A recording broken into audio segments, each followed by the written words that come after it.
The downfall of Fyre Festival. Number 1. The history of Fyre Festival. What actually happened? In 2017, a 25-year-old entrepreneur named Billy McFarland took on a quest to create a captivating music festival. McFarland's plan was to have the music festival take place in the Bahamas on a private island named Norman's Cay. He was going to name this festival the Fyre Festival. McFarland's plan was to recruit a handful of entertainers and to have them perform at the festival and provide the attendees with luxurious villas to stay in and high-quality food, and an overall good time. Due to a lack of proper planning, organization, and poor communication, none of McFarland's wishes came true. Just weeks before the festival was set to take place in April of 2017, everything started to fall apart. Once all the ticket holders arrived at the festival, they were shocked at what they walked into. Guests were staying in tents instead of villas, performers were canceling last minute, proper meals were not being provided, and everyone had been scammed. Numerous employees that helped to organize the event were never paid, and the entire festival went downhill, leaving thousands of attendees defeated and robbed. McFarland and his business partner Ja Rule were sued for $100 million, and both stakeholders and investors never received their pay. What went wrong?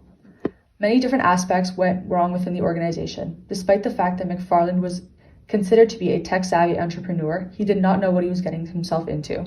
Instead of hiring trained professionals to plan and execute the event, McFarland's team did not have any experience in planning events, especially not any events on the same scale as Fyre Festival. He decided to have his team try and set up most of the event on their own to save costs, which resulted in numerous amounts of problems. Accommodations turned from promised villas to tents. A variety of constraints urged the team to switch their accommodations to tents, and the attendees were never informed of the switch. The caterer of the event canceled a couple of weeks before the event, and a new caterer was hired, but the budget changed from $6 million to $1 million. A vast majority of the entertainers were not receiving their pay, and on the Thursday before the event, there was no money left, and no technical director was running the production. Even some of McFarland's own employees were spreading the news of all the problems going on with the planning of the festival to external stakeholders to try and warn them of what was going to come. Who are the key players? The key players involved in the situation came to be divided into the victims and the instigators. The main instigator was Billy McFarland and his business partner Ja Rule.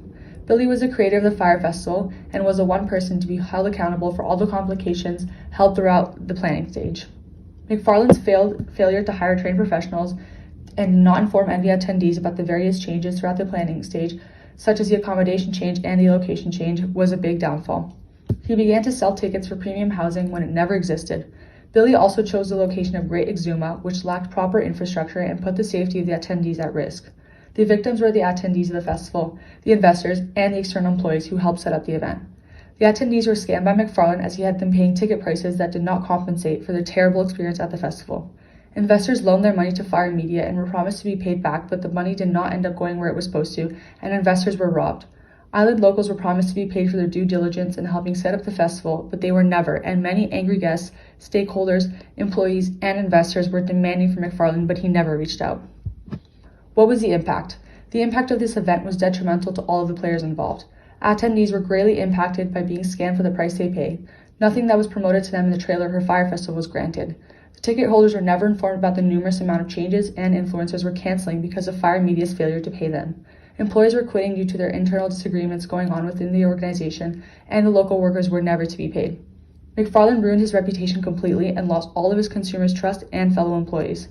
All of his antics resulted in him and his partner Ja Rule being sued for $100 million in a class action lawsuit.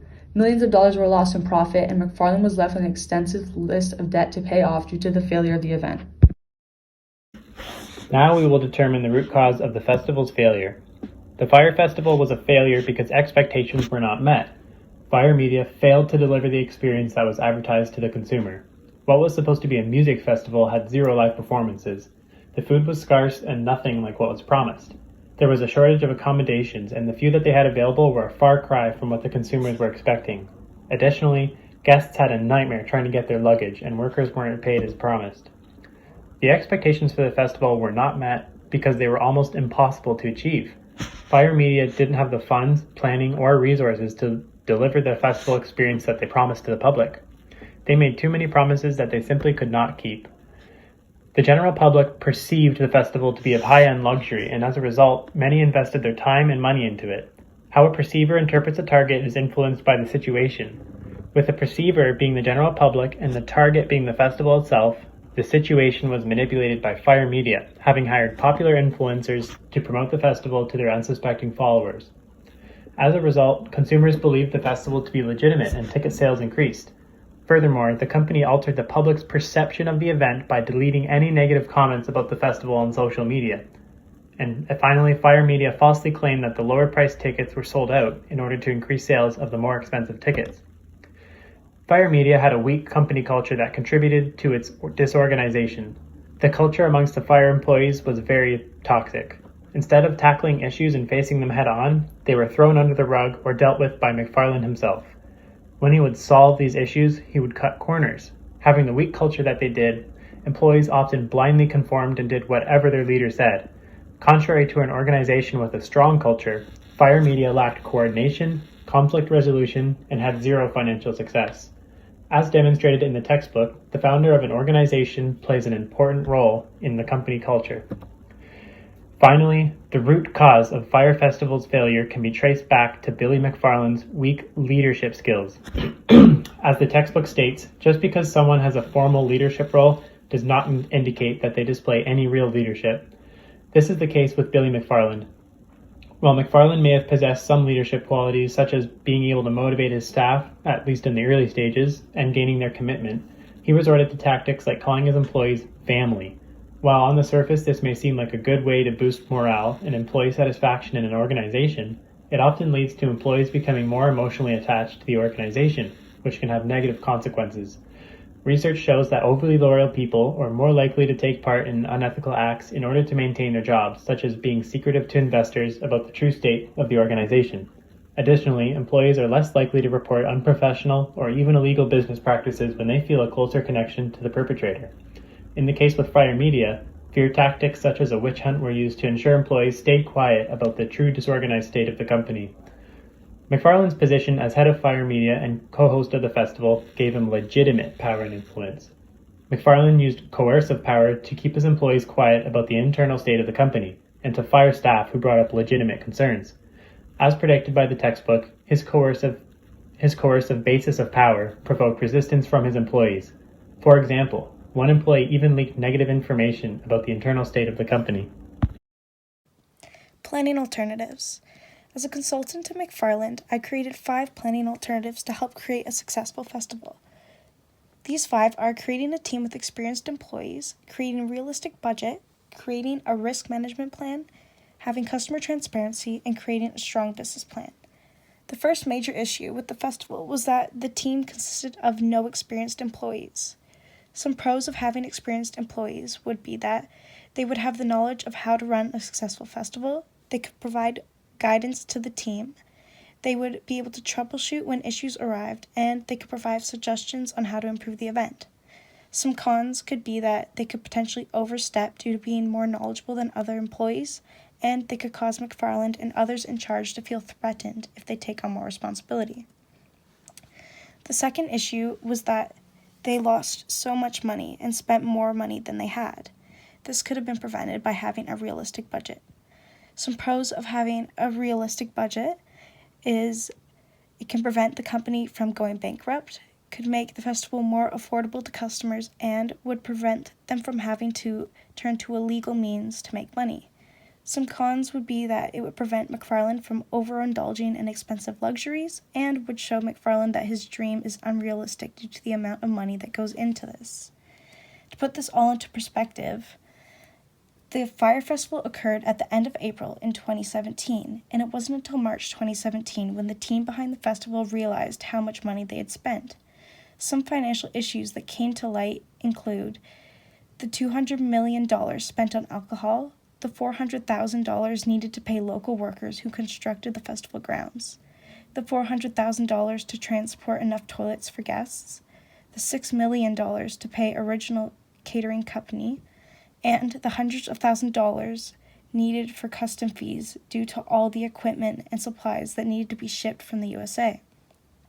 With a realistic budget plan in place, they would have been able to have all their finances organized and would have realized how over budget they had gone, or better yet, they would have not even gone over in the first place. A third big issue that arose was that there were no plans in place if things didn't work out. McFarlane and his team were taking many risks but created no alternatives. With a risk management plan in place, there could have been many solutions to many of their problems. One example of this is when Blink-182 backed out of the festival. With a plan in place, they could have had some sort of entertainment replace them or provided customers with some sort of refund. A second example is when the storm hit the grounds before the festival. They should have been prepared for bad weather and planned for more protection on their structures they created. Some pros of creating risk management plan is that it can help everything be more cost and time effective. It minimizes risks, it sets expectations for success, protects resources, and creates solutions for many problems. Some cons could be that it can inhibit creativity, can be expensive to create, would highlight the fragility of McFarlane's vision, and requires strict adherence to procedures. Something that I think could have helped the festival succeed is customer transparency. I think that McFarlane and others behind the festival should have expressed their issues to their customers immediately so that they were not going into this event not knowing how terrible it would be. Some pros of customer transparency would be that customers would have more trust and therefore more loyalty in the company. They could get more sponsorships and endorsements. It allows them to receive constructive criticism from customers and can inform employees more about what is going on. Some cons could be a loss of customers, sponsors, and endorsements when major issues arrive. Information could be misunderstood, and customers could feel like they are getting an information overload. The last issue that is present is that there doesn't seem to be a strict business plan in place that was followed throughout the planning of this event. Some pros of having a business plan in place are that it leads to more organization, has everything on the same page so that everything is accessible to employees, allows employees to easily locate core demographics, and shows what needs to be prioritized. Some cons are that it can restrict creative freedoms, can create a false sense of security and certainty, and can be time-consuming and expensive to create. I believe that the three alternatives that would provide the Fyre Festival with the best chance of success would be to create and stick to a strict business plan, create and commit to a realistic budget, and finally, create a successful risk management plan. In my opinion, the biggest issue with this festival was that it was rushed and poorly planned, but with these planning techniques, I believe that it could potentially have a better chance of success. Assuming that the event and marketing was again successful and the festival was once again sold out, some instructions that we would give are directed towards the planning and execution of the event. One of the major mistakes that was made in this event planning was for the accommodations of the guests and the lack of preparedness that the planners had for the shelter of the attendees. Even Keith Vanderland, who was involved with preliminary planning of the festival, suggested to McFarlane that the best way, and frankly the only ethical way to shelter guests, would be to have a cruise ship anchored close to the island for the guests to board on and off when attending the concerts. Keith was later removed from the project by McFarlane, most likely due to his reluctance to do the task that he saw as unethical, which is a prime example of person-role conflict. The next event would have these cruise ships around the island in order to accommodate the attendees. These ships would have to be planned to come fully staffed. This would end up being more costly, however, well worth it in the end, especially considering how much the trip costs the attendees. The problems that arose had a lot to do with McFarlane's and his team's lack of adaptation to change. When the festival was forced to change location last minute after the first island fell through, the planning was messy and unorganized. McFarlane did not know how to properly adapt and deal with these issues and simply rushed into the next thing. That is why when planning this again, more time should be taken. If issues like this occur again, there is no harm in pushing the festival back a few weeks. While delaying the concert may have been inconvenient, it certainly beats the alternative of what disaster unfolded at the Fyre Festival. Adaptation to change requires cooperation between the leader and those experiencing the change, i.e. between McFarlane and those he has hired to execute his plans. McFarlane was clearly a leader who was very dismissive of others and shut down discussions quickly, which he demonstrated in multiple scenarios throughout the planning process. This style of leadership involving minimal emotional adaptiveness results in very low adaptation to change, as demonstrated in the way the Fyre Festival played out. Going forward, it will be very important to organize a team and leadership roles that are emotionally adaptive in order to lead an adaptive organization. Another one of their problems was having someone in charge and leading the planning who had no experience in this industry before. Going forward and planning this event in the future, an event planner with lots of experience in festival planning will be hired to organize and execute the festival in a professional manner. Which brings us to the main root of all the issues, which was the leadership and lack thereof. The situation was least favorable for leadership because the task of the festival was so unstructured. McFarland's leadership was poorly structured, and therefore the group effectiveness was extremely low. There was also a large element of greed in the leadership, which relates to the idea of power. When planning this again, greed and power will need to be taken out of the equation. This could be done by possibly implementing a committee of planners, all with the same hierarchy level, where no one has more say over another, using decentralized management and organizational governance in order to properly distribute the decisions. This type of management is a holacracy structure, and it will be used in order to ensure that mistakes like the ones that were made when McFarland had final say in all decisions will not occur again. It ensures that no one's greed will get in the way of making the proper and ethical decisions.